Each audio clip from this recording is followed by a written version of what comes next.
Disitulah kita bisa paham kenapa ketika iblis berdoa, ya Allah jadikan aku hamba yang engkau tangguhkan kematiannya. Dijawab oleh Allah, baik, engkau minal munzarin, engkau akan menjadi di antara ciptaanku yang ditangguhkan kematiannya. Di antara, berarti ada yang lain toh? Ada malaikat, nabi mungkin ada, wali mungkin ada.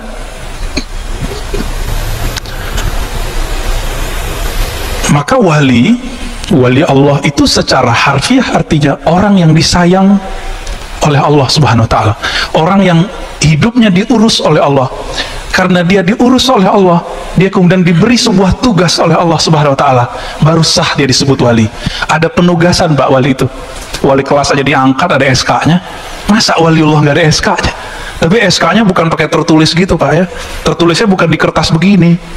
Tertulisnya di alam malakut dan jabarut. Nah, ini yang disebut dalam hadis Nabi. Orang yang tidak terkenal di bumi, terkenal di langit. Yang Nabi katakan ya, siapa yang menyebutku, kata Allah Ta'ala, hadis qudsi, man zakarani fi malain, siapa yang menyebutku dalam keramaian, aku sebut dia dalam keramaian yang lebih baik dari keramaian yang ada di bumi. Itu wali itu Pak, wali yang masyhur di langit dan di bumi. Ada yang cuma masyhur di langit, itu lebih banyak, nggak terkenal di bumi, karena mereka tidak dapat tugas jadi dai. Yang terkenal itu kan dai. Kata Imam bin Mu'ta'ilah, wali di zamannya, kalau seorang pendakwah terus bilang saya nggak mau terkenal, bagus, tapi menolak terkenal nggak boleh. Minimal terkenal di jamaahnya, ya kan? Terkenal itu ma'ruf, dikenal oleh jamaahnya. Gimana Pak dakwah kita nggak tahu orangnya? Kita mau denger nggak dia ngomong? Nggak mau. Nah, Nabi Muhammad Allah kenalkan dulu sebagai orang yang amin, sebagai orang berakhlak yang baik, baru kemudian dijadikan sebagai dai. Itulah Sayyidud Du'at, penghulu semua para pendakwah di dunia, yaitu Nabi Muhammad sallallahu alaihi wasallam. Jadi kewalian itu tugas, ya.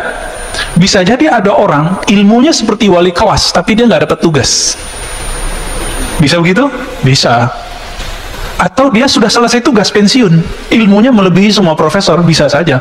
Maka ada di antara wali-wali Allah yang sudah dipensiunkan dari tugasnya, banyak Pak. Biasanya dia kalau punya murid tuh, dia serahkan. Namun biasanya kalau seorang wali selesai tugas, dia minta dijemput oleh Allah. Imam Bukhari udah selesai tugasnya, capek dikejar-kejar sama seorang raja yang tirani, yang zalim. Beliau tidak mau diundang ke istana, karena saat itu ada image siapa dai, siapa ulama yang dia berdakwah di istana, saat itu pasti penjilat. Tapi sebelum Imam Bukhari, ada Imam Ibn Syihab Zuhri. Dulu dia barengan ngaji sama Umar bin Abdul Aziz. Umar bin Aziz belum jadi gubernur saat itu, masih santri ngaji. Ketika jadi gubernur, Ibn Syihab diajak. Ketika dia jadi khalifah, Ibn Syihab Zuhri diajak. Kalau itu nggak disebut menjilat, itu jadi penasehat. Kalau bukanlah Imam Zuhri, tidak ada Imam Bukhari yang kita kenal hari ini. Karena hadis-hadis yang dipakai oleh Imam Bukhari itu adalah warisan-warisan generasi abad kedua, yaitu Imam Ibn Syihab Az-Zuhri. Imam Bukhari selesai tugas kewaliannya, dia minta meninggal. Ya Allah, ambil aku malam ini juga, meninggal Pak malam itu baru wali. Coba Pak, berani nggak bilang gitu? Kalau wali itu pengen hidup panjang, itu Allah kasih Pak. Kekasih dikasih gak permintaannya? Kasih, ya. Tapi ada tugas. Nah, baik. Kita masuk ke kitab ini. Di Quran itu ada Allah waliyul ladzina amanu, Allah wali orang-orang beriman. Maka wali itu ada wali secara umum. Allah yang mengurus semua hamba-hambanya, maka disebutlah Allah itu wali. Berarti karakter wali apa? Mau ngurusin orang Pak, ngurusin hamba Allah. Allah itu setiap hari mengurusi hambanya, tapi setiap hari juga orang kemudian durhaka kepadanya. Maka orang-orang yang ingin menjadi wali kekasih Allah, ngurusin hamba-hamba Allah, ngurusin masjid-masjid Allah, ngurusin tempat belajar ilmu-ilmu mengenal Allah, mengenalkan umat kepada Allah, tapi dihujat oleh umat, tapi dikata-katain oleh umat. Siap nggak? Kalau siap, antum akan diangkat jadi kekasihnya. Itu harus punya keputusan. Kalau takut dibenci, takut populer dibenci, Maka Ibnu Thaillah mengatakan, ente abduz zuhur, ente bukan hamba Allah yang maha nyata, ente itu hamba Allah yang suka popularitas. Kita juga nggak pengen diem-diem aja, sembunyi-sembunyi, enggak. Kalau ada tugas kita jalan. Maka Ibnu Thaillah mengatakan, jika tugas sudah diturunkan oleh gurumu, oleh Allah SWT, oleh Rasul SAW, maka tidak ada lagi ceritanya diem-diem. Kenapa? Wali Allah bukan hamba sembunyi-sembunyi, tapi dia hamba Allah yang maha menyembunyikan dan maha menyatakan, yang maha populer dan maha gaib, maha zahir dan maha batin. Ya. Jadi kalau antum bisa berdakwah lewat FB, lewat Instagram, terusin. Tapi jangan kemudian ada yang unlike, ada yang kritik, hatinya jadi gundah. Dikata-katain orang di YouTube, sakit. Ya, mending sakit badan, sakit hati. Nauzubillah min dzalik. Baik, apa kata beliau? Syarat kewalian itu beda wali sama nabi apa? Seorang nabi syaratnya maksum, terpelihara dari dosa. Disinilah Syekh Ibnu Taimiyah melanggar ijma' ulama ahlus sunnah yang mengatakan bahwa ahlus sunnah nih sepakat bahwa nabi, semua para nabi dan rasul terpelihara dari dosa besar, begitu juga yang kecil. Tapi Syekh Ibnu Taimiyah, semoga Allah mengampuninya ya, karena beliau di akhir hayatnya bagus dan dikuburkan di kuburan para sufi, makbarah sufia. Nggak percaya antum berangkat ke Damaskus. Jadi di sana ada komplek para sufi, hanya sufi yang boleh dikubur di situ, Pak. Hanya wali-wali Allah yang boleh dikubur di situ. Ibnu Taimiyah akhir hayatnya beliau mengamalkan kitab Risalah Qusyairiyah. Makanya beliau mengeluarkan kitab Al-Kalimut Thayyib, lalu kemudian opininya 2 jilid dalam Majmu' Fatawa tentang tasawuf. Sangat bagus sekali. Sangat bagus sekali, ya. Baik, Bapak yang memuliakan Allah. Saya lupa bawa kitabnya. Yang kebawa kitab Hada'iq. Tapi saya bawa kitab yang mirip. Judulnya Hada'iq tadi ya. Isinya sama. Kitab Risalah Qusyairiyah, kemudian ini diringkas, disempurnakan oleh Imam Syamsuddin Ar-Razi namanya ya, gelarnya Syamsuddin Ar-Razi. Ya mirip-mirip lah saya dengan beliau, namanya, ilmunya jauh, sama-sama Ar-Razi, Pak. Baik, sekarang kita ngambil satu bab yang di tengah. Jadi bab ini tidak mesti sistematis, tapi boleh kita ambil mana yang sesuai dengan kondisi hari ini. Banyak orang bertanya tentang wali Allah, betul gak? Siapakah wali? Ada yang ngaku wali, ada yang ngerasa wali, ada yang mengatakan, oh wali nggak tahu dirinya wali. Tapi sebelumnya supaya Allah buka kalbu kita, pikiran, biar nurnya masuk, mari kita baca surah Al-Fatihah. Semoga Allah memberkahi kita semua. Al-Fatihah. A'udzubillahi minasyaitonir rajim.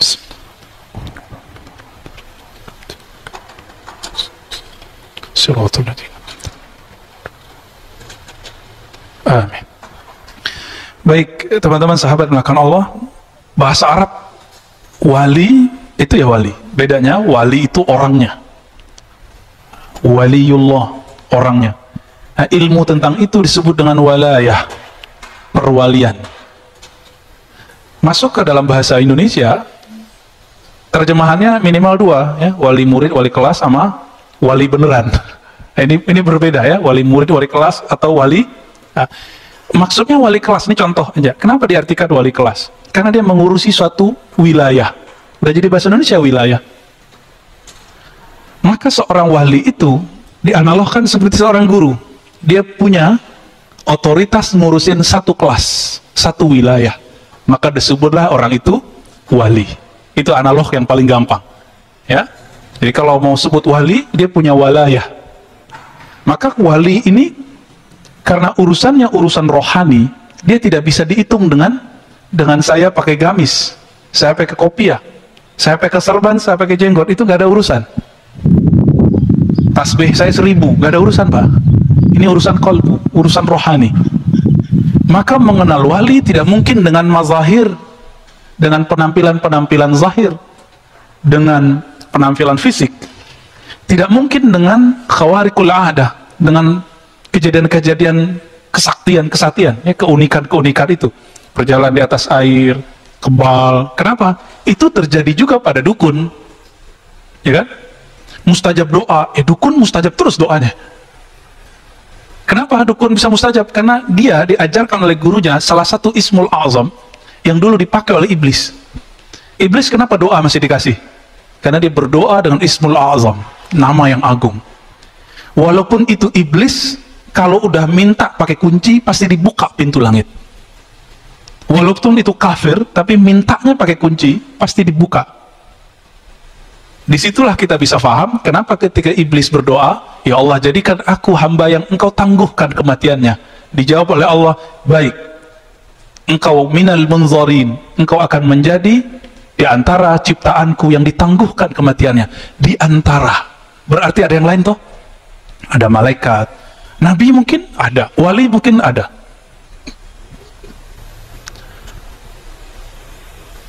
Maka wali Allah itu secara harfiah artinya orang yang disayang oleh Allah Subhanahu wa taala. Orang yang hidupnya diurus oleh Allah. Karena dia diurus oleh Allah, dia kemudian diberi sebuah tugas oleh Allah Subhanahu wa taala, baru sah dia disebut wali. Ada penugasan Pak wali itu. Wali kelas aja diangkat, ada SK-nya. Masa waliullah nggak ada SK-nya? Tapi SK-nya bukan pakai tertulis gitu Pak ya. Tertulisnya bukan di kertas begini. Tertulisnya di alam malakut dan jabarut. Nah, ini yang disebut dalam hadis Nabi. Orang yang tidak terkenal di bumi, terkenal di langit. Yang Nabi katakan ya, siapa yang menyebutku, kata Allah Ta'ala, hadis Qudsi, man zakarani fi malain, siapa yang menyebutku dalam keramaian, aku sebut dia dalam keramaian yang lebih baik dari keramaian yang ada di bumi. Itu wali itu Pak, wali yang masyhur di langit dan di bumi. Ada yang cuma masyhur di langit, itu lebih banyak, nggak terkenal di bumi. Karena mereka tidak dapat tugas jadi da'i. Yang terkenal itu kan da'i. Kata Imam bin Mutta'illah, wali di zamannya, kalau seorang pendakwah terus bilang, saya nggak mau terkenal, bagus. Tapi menolak terkenal nggak boleh. Minimal terkenal di jamaahnya, ya kan? Terkenal itu ma'ruf, dikenal oleh jamaahnya. Gimana Pak dakwah kita nggak tahu orangnya? Kita mau denger nggak dia ngomong? Nggak mau. Nah, Nabi Muhammad Allah kenalkan dulu sebagai orang yang amin, sebagai orang berakhlak yang baik, baru kemudian dijadikan sebagai da'i. Itulah Sayyidud Du'at, penghulu semua para pendakwah di dunia, yaitu Nabi Muhammad SAW. Jadi kewalian itu tugas, ya. Bisa jadi ada orang ilmunya seperti wali kelas, tapi dia nggak dapat tugas. Bisa begitu? Bisa. Atau dia sudah selesai tugas pensiun, ilmunya melebihi semua profesor, bisa saja. Maka ada di antara wali-wali Allah yang sudah dipensiunkan dari tugasnya, banyak Pak. Biasanya dia kalau punya murid tuh, dia serahkan. Namun biasanya kalau seorang wali selesai tugas, dia minta dijemput oleh Allah. Imam Bukhari udah selesai tugasnya, capek dikejar-kejar sama seorang raja yang tirani, yang zalim. Beliau tidak mau diundang ke istana, karena saat itu ada image, siapa da'i, siapa ulama yang dia berdakwah di istana, saat itu pasti penjilat. Tapi sebelum Imam Bukhari, ada Imam Ibn Syihab Zuhri, dulu dia barengan ngaji sama Umar bin Abdul Aziz. Umar bin Abdul Aziz belum jadi gubernur saat itu, masih santri, ngaji. Ketika jadi gubernur, Ibn Syihab diajak. Ketika dia jadi khalifah, Ibn Syihab Zuhri diajak. Kalau itu nggak disebut menjilat, itu jadi penasehat. Kalau bukanlah Imam Zuhri, tidak ada Imam Bukhari yang kita kenal hari ini. Karena hadis-hadis yang dipakai oleh Imam Bukhari itu adalah warisan-warisan generasi abad kedua, yaitu Imam Ibn Syihab Az-Zuhri. Imam Bukhari selesai tugas kewaliannya, dia minta meninggal. Ya Allah, ambil aku malam ini juga, meninggal Pak malam itu baru wali. Coba Pak, berani nggak bilang gitu? Kalau wali itu pengen hidup panjang, itu Allah kasih Pak. Kekasih dikasih gak permintaannya? Kasih, ya. Tapi ada tugas. Nah, baik. Kita masuk ke kitab ini. Di Quran itu ada Allahu waliyul ladzina amanu, Allah wali orang-orang beriman. Maka wali itu ada wali secara umum. Allah yang mengurus semua hamba-hambanya, maka disebutlah Allah itu wali. Berarti karakter wali apa? Mau ngurusin orang Pak, ngurusin hamba Allah. Allah itu setiap hari mengurusi hambanya, tapi setiap hari juga orang kemudian durhaka kepadanya. Maka orang-orang yang ingin menjadi wali kekasih Allah, ngurusin hamba-hamba Allah, ngurusin masjid-masjid Allah, ngurusin tempat belajar ilmu-ilmu mengenal Allah, mengenalkan umat kepada Allah, tapi dihujat oleh umat, tapi dikata-katain oleh umat. Siap nggak? Kalau siap, antum akan diangkat jadi kekasihnya. Itu harus punya keputusan. Kalau takut dibenci, takut populer dibenci, maka Ibnu Thaillah mengatakan, ente abduz zuhur, ente bukan hamba Allah yang maha nyata, ente itu hamba Allah yang suka popularitas. Kita juga nggak pengen diam-diam aja, sembunyi-sembunyi, enggak. Kalau ada tugas kita jalan. Maka Ibnu Thaillah mengatakan, jika tugas sudah diturunkan oleh gurumu, oleh Allah SWT, oleh Rasul SAW, maka tidak ada lagi ceritanya diam-diam. Kenapa? Wali Allah bukan hamba sembunyi-sembunyi, tapi dia hamba Allah yang maha menyembunyikan dan maha menyatakan, yang maha populer dan maha gaib, maha zahir dan maha batin. Ya. Jadi kalau antum bisa berdakwah lewat FB, lewat Instagram, terusin. Tapi jangan kemudian ada yang unlike, ada yang kritik, hatinya jadi gundah. Dikata-katain orang di YouTube, sakit. Ya. Mending sakit badan, sakit hati. Nauzubillah min dzalik. Baik, apa kata beliau?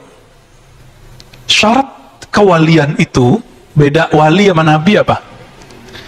Seorang nabi syaratnya maksum, terpelihara dari dosa. Disinilah Syekh Ibnu Taimiyah melanggar ijma' ulama ahlus sunnah yang mengatakan bahwa ahlus sunnah nih sepakat bahwa nabi, semua para nabi dan rasul terpelihara dari dosa besar, begitu juga yang kecil. Tapi Syekh Ibnu Taimiyah, semoga Allah mengampuninya, ya, karena beliau di akhir hayatnya bagus dan dikuburkan di kuburan para sufi, Maqbarah Sufiyah. Nggak percaya antum berangkat ke Damaskus. Jadi di sana ada komplek para sufi, hanya sufi yang boleh dikubur di situ, Pak. Hanya wali-wali Allah yang boleh dikubur di situ. Ibnu Taimiyah akhir hayatnya beliau mengamalkan kitab Risalah Qusyairiyah. Makanya beliau mengeluarkan kitab Al-Kalimut Thayyib, lalu kemudian opininya 2 jilid dalam Majmu' Fatawa tentang tasawuf. Sangat bagus sekali. Sangat bagus sekali, ya. Tapi beliau mengatakan apa? Para nabi terpelihara di dosa besar, tapi tidak di dosa kecil. Alasannya ketika Nabi Adam memakan buah larangan disebut berdosa. Padahal dosa di situ bukan dosa yang kita pahami. Contoh begini. Imam itu pantasnya pakai kopiah bukan? Ya, benar. Kalau ada imam nggak pakai kopiah gimana? Nggak pantas. Nah, ini yang disebut dosa imam. Bukan dosa besar itu, nggak juga dosa kecil. Kepantesan. Khotib pakai baju kaos kira-kira gimana, Pak? Pantas nggak? Nggak pantas. Nggak pantas. Jadi Nabi Adam tidak pantas melakukan itu, tapi Nabi Adam kekasih Allah bukan? Maka Nabi Adam itu kekasih Allah melakukan sesuatu pelanggaran. Adam, kira-kira Allah murka atau gemes? Kalau kekasih gemes, Pak. Maka dikasih ujian, turunlah ke bumi. Jadi itu bukan kemurkaan. Ini perbedaan perspektif akidah Islam dengan akidah di luar agama Islam, ya, yang menganggap kalau Nabi Adam dan Siti Hawa itu dikutuk. Nauzubillah min dzalik. Maka seorang wali itu hanya mahfuz, bukan maksum. Mahfuz dari kata hafaza yahfazu hifzan. Hifz, hafaz, hafalan. Hafalan itu hafiz, orang yang hafal hafiz. Hafalan kita disebut hifz. Orang Malaysia, Melayu menyebut menghafaz. Indonesia menyebut menghafal. Z-nya berubah menjadi L. Ya, zuhur jadi lohor, ya kan? Zuhur jadi luhur. Ya, biasa, itu perubahan-perubahan dialek. Apa saudara makan Allah? Seorang wali itu dijaga oleh Allah, tapi bukan disucikan. Apa ciri-ciri dijaga? Kalau dia terjebak maksiat, Allah cepat ambil dia. Allah cepat tegur dia, dikasih jalan pulang. Tapi kalau bukan kekasih Allah, antum maksiat, nggak bisa keluar-keluar dari maksiatnya. Jadi para wali bisa maksiat nggak? Bisa. Tapi karena dia kekasih Allah, kekasih kalau salah, antum punya anak, anak kalau salah dipecat nggak sebagai dari anak? Bisa nggak? Mau gimana juga, anak tetap anak, nggak ada namanya pemecatan anak. Ada? Kira-kira begitu. Apa kata Nabi? Allah itu lebih sayang kepada hambanya daripada seorang ibu kepada anaknya. Kebayang? Kalau anak salah, itu disembelih atau dicubit? Ditusuk pakai pisau atau cuma dikasih rotan sayang? Ini yang disebut mahfuz. Anak itu dijaga oleh ibunya. Begitu juga Allah menjaga kekasih-kekasihnya. Paham di situ ya? Baik. Maka beliau mengatakan famin syaratil wali ayyakuna mahfuzan. Maka syarat wali dia mahfuz. Dia dipelihara, kalau terjebak dikasih jalan kembali. Maka ada orang bertanya kepada Imam Junaid, apakah mungkin seorang wali berbuat lacur, berbuat zina? Apa jawaban beliau? Itu ketentuan Allah, jika Allah berkehendak terjadilah. Maksudnya berkaca dari Nabiullah Khidir alaihissalam, Balia ibn Mulkan. Apa yang terjadi pada beliau? Beliau membunuh anak kecil, benar nggak? Iya, bunuh anak kecil dosa atau bukan? Tapi pada hakikatnya itu dosa nggak? Enggak. Beliau merusak kapal, itu merusak benar atau salah? Secara hukum salah. Tapi secara hakikat justru menyelamatkan semua laki-laki di kampung itu. Kalau enggak, semua perempuan jadi janda. Jadi belum merusak sedikit untuk kemaslahatan yang besar. Kira-kira seperti itu. Jadi wali-wali itu terbagi dua, Pak. Ada yang karakternya, karakter Nabi Musa, Musawiyah. Ini biasanya bertugasnya adalah untuk menerapkan hukum-hukum Islam. Makanya kritis. Kadang-kadang keras. Perawakan seorang ahli fikih, penampilannya jelas. Seorang kiai, seorang ulama, seorang ustadz. Itu Musawiyah. Kritis biasanya. Nabi Musa kritis bukan? Kritis. Lalu ada karakter wali yang kedua. Wali yang kedua, wali yang khidriyah. Wali yang karakternya seperti Nabi Khidir alaihissalam. Nabi Khidir, lain yang dilakukan, lain yang dimaksud. Itu dia. Makanya kalau kita melihat ada seseorang melakukan sesuatu, belajar dari kisah Nabi Musa dan Nabi Khidir, kita nggak boleh langsung judge, Pak. Ini sekarang orang udah satu masjid udah ngejudge orang. Jadi Nabi Musa nggak lolos, Nabi Khidir nggak nemu. Ya? Namun yang sempurna itu adalah walayah al-Muhammadiyah. Kewalian Nabi Muhammad SAW menggabungkan yang zahir dan batinnya. Tapi itu ada prosesnya. Itulah yang digabungkan nanti oleh imam akhir zaman itu, yang kita sebut Imam Al-Mahdi. Imam Al-Mahdi. Ya. Baik. Satu kali, nah, jadi wali-wali di awal-awal dulu sampai sekarang, yang wali-wali Musawiyah ini, dia mainnya di adab. Imam Abu Ali Ad-Daqqaq mengatakan, Abu Yazid Al-Bustami, yang semasa dengan Imam Muslim, beliau mendengar ada seorang wali di suatu sudut kota, karena amalannya Imam Abu Yazid itu sholat di beberapa tempat, mungkin 1000-an masjid, sekedar sholat tahiyatul masjid di masjid itu, atau ikut sholat jamaah jika waktu maksud sholatnya datang. Itu amalannya Abu Yazid. Jadi Abu Yazid ini safar terus ke masjid mana, masjid mana, masjid mana, masjid mana. Kita nggak tahu dulu nyampe ke kita nggak ya. Kita nggak ngerti ya, karena beliau diberi karamah oleh Allah, bisa tembus ke setempat tanpa perlu pakai kendaraan. Tapi nggak selalu. Abu Yazid Al-Bustami satu kali sampailah di satu masjid, ya, wusifa lahu bil walayah. Ada seseorang imam yang disebut seorang kiai, dia ini wali Allah.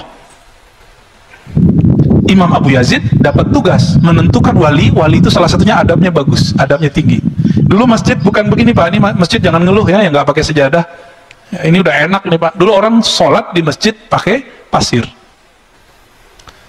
Masuk ke masjid beliau, si imam ini apa yang dilakukan? Tanakhama fil masjid. Dia meludah di dalam masjid. Tidak disebutkan dia meludah ke pasir, atau dia meludah ke jendela, atau meludah ke depan. Tapi dia meludah di rumah Allah. Apalagi kalau kentut di masjid, Pak, mohon maaf. Wali Allah nggak mau kentut di masjid, kecuali dia khidriyah. Ini bab Musawiyah ini, pengikut Nabi Musa, karena pakai syariat. Abu Yazid Al-Bustami qaddasallahu sirrahu, ketika melihat begitu, langsung raja'a wa lam yusallim alaihi. Langsung pulang, nggak jadi nyapa beliau. Nggak jadi, apa kita sebut? Kita kalau datang ke kiai nyebutnya apa? Sowan. Nggak jadi sowan.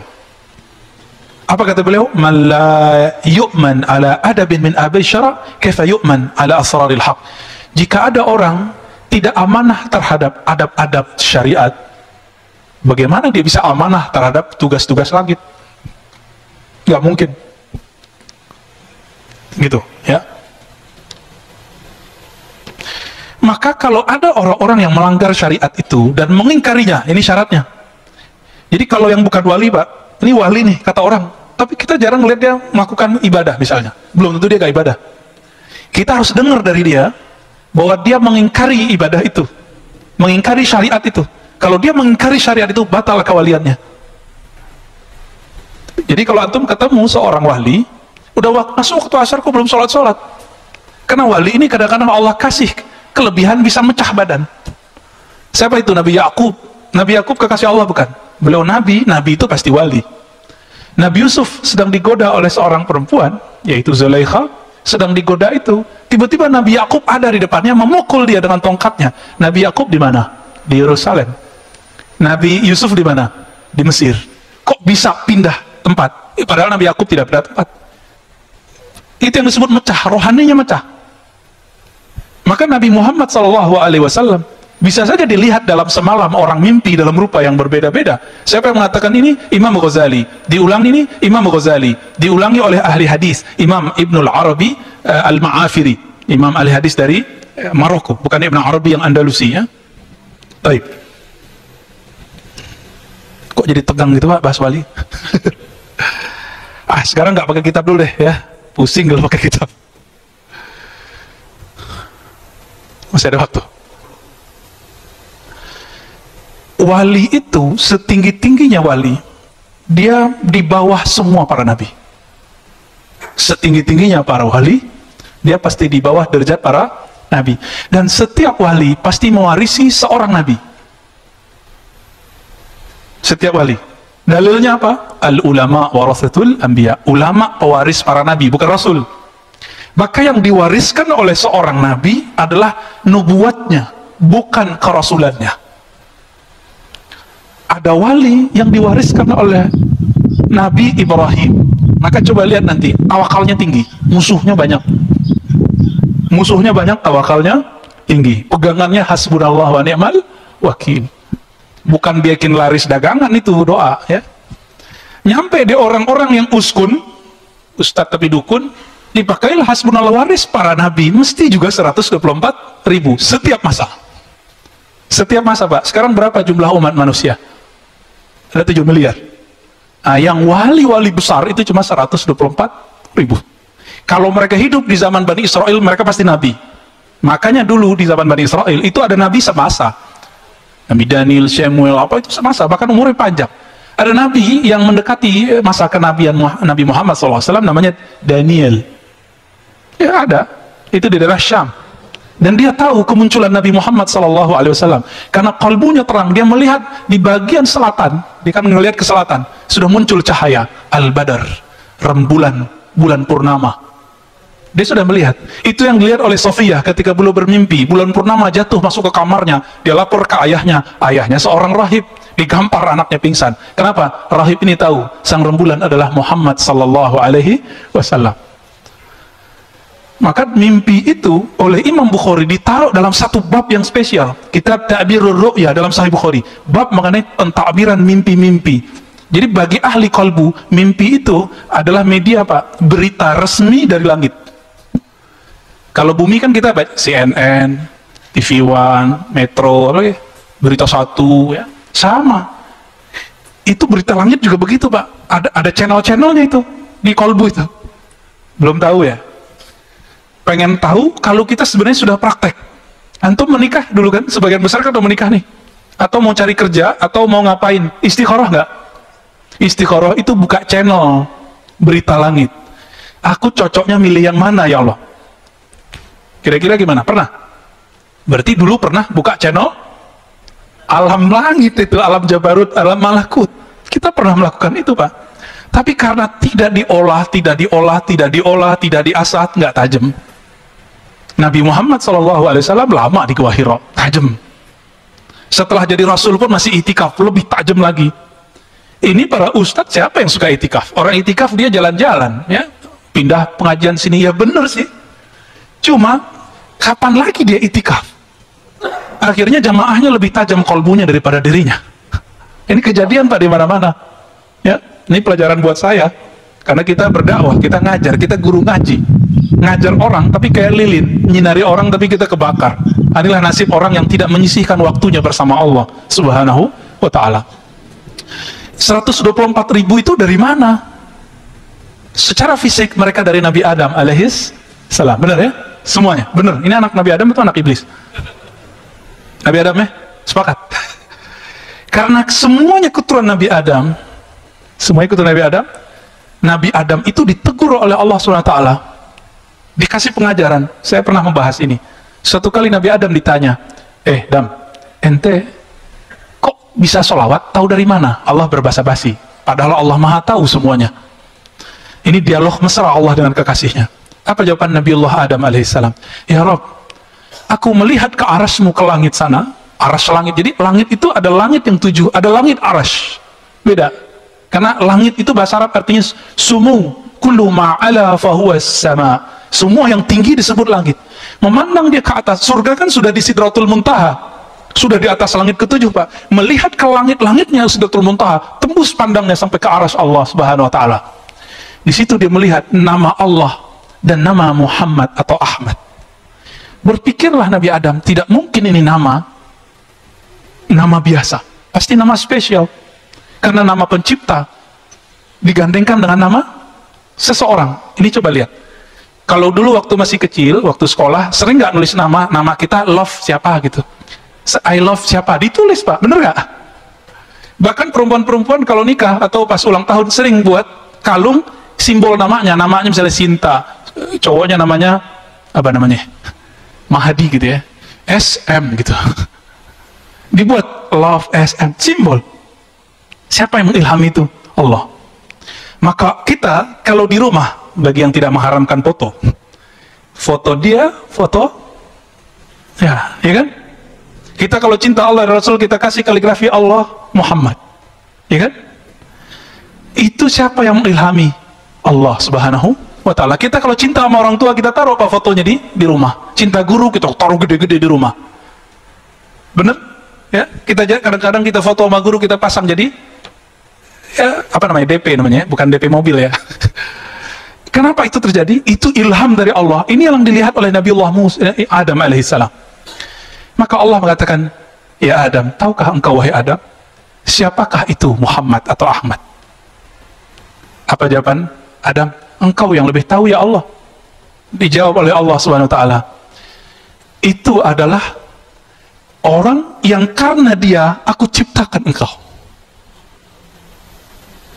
Karena dia aku ciptakan engkau. Kira-kira lebih penting dia atau engkau? Kira-kira begitu maksudnya.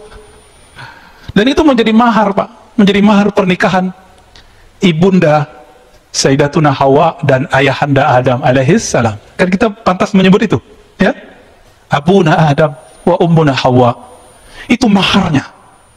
Sekarang antum main-main dengan salawat, ya? Sekarang kita kurang ajar kepada Rasulullah, mengatakan orang tua Nabi di neraka.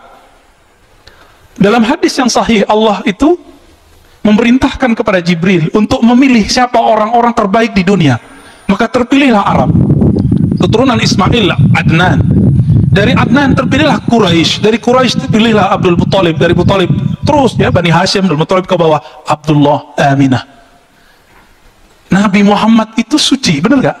Ada yang bilang Nabi Muhammad gak suci, kafir deh. Ya, mungkinkah seorang yang suci terlahir dari rahim seorang yang musyrik? Mungkin gak? Innamal musyrikuna najasun, surat Taubah. Sesungguhnya orang musyrik itu najis. Kalau antum bilang orang tua Nabi musyrik, maka mereka itu najis, keluar dari rahim yang najis. Pantas nggak ngomong begitu? Ustadz, hadisnya sahih riwayat Muslim. Iya, hadisnya sahih, pemahaman ente yang tidak sahih. Kan tidak semua arti ibu dan ayah itu adalah ayah kandung, bisa menjadi paman atau tantenya. Dan itu ada dalam surah Al-Baqarah. Na'budu ilahaka wa ilaha abaika Ibrahim wa Ismail wa Ishaq. Kakek paman disebut aba, abun, bapak. Ini surah Al-Baqarah, kisah Nabi Yakub dengan anak-anaknya. Maka Bapak Salam makan Allah, nah ini wali Allah pasti nggak mungkin kurang ajar sama Nabi, sama keluarga Nabi. Dan Nabi mengatakan kullu nasabin inqata'a ila nasabi, semua nasab terputus kecuali nasabku. Maka salah satu mukjizat Nabi hari ini adalah zuriat beliau berkembang luas. Suatu kali datang seseorang bertanya, ya Rasulullah, kami tahu ucapkan salam kepada engkau, assalamu alayka ya ayuhan Nabi, tapi secara salawat bagaimana wahai Rasulullah? Nabi nggak hanya nyebut dirinya, tapi nyebut zuriat dan istri-istrinya. Qulu Allahumma salli ala Muhammad wa ala ali Muhammad wa azwajihi wa ali baitihi wa zurriyati. Di riwayat lain, ya Allah sampaikan salam kepada Nabi Muhammad, istri-istri Nabi Muhammad, keluarga Nabi Muhammad, dan keturunan Nabi Muhammad sallallahu alaihi wasallam. Maka wajib cinta zuriat keturunan Rasulullah sallallahu alaihi wasallam. Ini bukan Syiah, Pak. Ini Ahlus Sunnah. Ajaran Ahlus Sunnah. Ahlus Sunnah itu lebih mencintai keluarga Nabi daripada Syiah. Nabi berdiri, di depannya ada Hasan Husain. Apa kata Nabi? Hadis Imam Tirmizi, ya Rabb, inni uhibbuhuma. Aku mencintai keduanya. Fa'ahibbahuma. Cintailah keduanya. Dalam riwayat tambahan Imam Tirmizi, maka cintailah ya Allah siapa yang mencintai keduanya. Jadi antum mau dapat cinta Allah, gampang. Cintai zuriat Rasulullah sallallahu alaihi wasallam. Namun zuriat itu terbagi dua. Ada zuriat rohani, ada zuriat jasmani. Yang sudah beruntung menjadi zuriat jasmani, tinggal syukurnya diperbanyak. Kenalis kakek Nabi Muhammad sallallahu alaihi wasallam. Kita yang bukan zuriat nih, kami yang bukan zuriat ini, kita punya kesempatan menjadi zuriat rohani. Karena Rasulullah sebutan nama lainnya adalah Abul Arwah, bapaknya semua arwah. Antum punya ruh nggak? Ruh kita tetesan dari ruhnya Nabi Muhammad SAW. Nah, inilah bagian akhir yang mau saya sampaikan. Qul huwallahu ahad. Katakanlah hai Muhammad, Allah itu ahad, esa. Ya, Allah itu esa sendiri. Jadi dulu belum ada aras, belum ada alam semesta, belum ada semuanya itu hanya dirinya. Lalu Allah menghembuskan nafakhtu, Allah hembuskan nafasnya. Tapi jangan dibayangkan Allah menghembuskan nafasnya. Hembusannya itulah yang disebut Ahmad.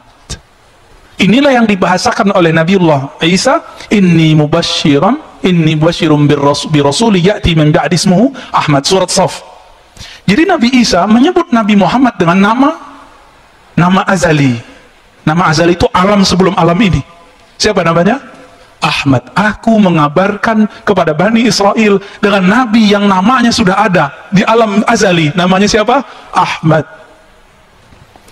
Ahmad inilah kemudian menjadi Muhammad. Pancaran cahayanya menjadi nama Muhammad. Allah itu memandang Ahmad Muhammad, intinya itu Muhammad. Jadi kolbunya itu namanya Muhammad. Cahaya Allah ada di situ. Apa kata Allah dalam hadis Imam Bukhari, ya? Allah memandang bukan ke fisikmu, bukan ke amalmu, Allah memandang ke kolbumu. Kenapa? Di kolbu kita ada akses ke ruh. Ruh itu adalah pancaran dari nur Nabi Muhammad sallallahu alaihi wasallam. Itulah yang disebut nur ala nur. Nur berlipat-lipat. Allah pandang itu. Karena Allah ingin dikenal oleh cahaya tadi. Tapi siapa yang berani menatap Allah Subhanahu wa taala? Nah, inilah makna ayat ya dari surat Zariyat, wa ma khalaqtul jinna wal insa illa liya'budun. Tidaklah aku ciptakan jin dan manusia kecuali untuk mengenalku, bukan hanya menyembahku. Pantas nggak orang menyembah sesuatu yang dia nggak kenal? Kerja tapi nggak kenal kerjaannya apa, nggak tahu atasannya siapa. Nyaman nggak kerja begitu? Itu sebabnya antum kenapa nggak nyaman berdiri lama dalam sholat, kenapa tidak jelas siapa yang disembah. Ibnu Abbas radhiyallahu ta'ala anhu mengatakan, liya'buduni liya'afirifuni. Jin manusia itu misinya cuma satu, mengenal aku. Nah, inilah makna dari surat Thaha ayat 14. Hai Musa, ya, innani anallah. Allah kasih mengenalkan dirinya, akulah Allah, tiada yang disembah kecuali aku. Fa'budni, maka sembahlah aku. Itu artinya apa? Kenalilah aku. Jadi misi kita apa, Pak, di dunia? Mengenali Allah. Coba sekarang misinya dijauhkan, ditaruh di tempat yang tinggi. Apa misi kita? Mengenal yang disembah. Maka kalau sudah misinya itu, kita nggak akan riuh, Pak, masalah-masalah kecil sunnah bid'ah itu. Nggak akan rusak cuma karena berbeda kunut, nggak kunut, sayyidina, nggak sayyidina, tasawuf, tazkiyatun nufus, mazhab atau manhaj. Tapi kita terjebak di sini, lupa dengan tujuan akhir, yaitu mengenal Allah. Ini yang disebut ma'rifatullah. Inilah makna inna akramakum indallahi atqakum. Orang yang paling mulia, wali yang paling tinggi, wali yang paling kenal Allah. Yang paling kenal Allah siapa? Nabi Muhammad SAW. Ketika Allah memandang kepada nur Nabi Muhammad SAW, kita kalau dipandang sama kekasih kita, guru kita, orang yang kita segani, keringetan nggak, Pak? Keringetan nggak?